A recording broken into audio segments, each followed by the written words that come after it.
Hello guys, for today's video ay magluluto tayo ng pinakamasarap na kalamay din sa Batangas.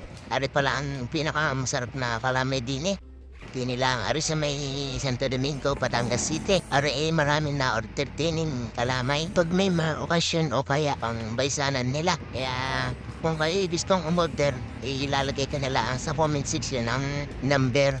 Kung kayo disitin na maprasil, kami tawagan ninyo. Yan guys, yung mga nakuha namin yung kanina, kinakain na namin. Ako natakain yan guys, ang bilis niyan guys. Ang mismo natakain yan. Pakita ko sa inyo mamaya kung paano gawin ng kalamay. Pagluluto. Dahil lang guys, at kinakain ko lang. So yun guys, kakasalang na aring itanong niyog. Pagkatapos din ay kabubulakin mo lang siyang pabubulakin hanggang sa yung tubig ay mawala ng pagkapiga hanggang sa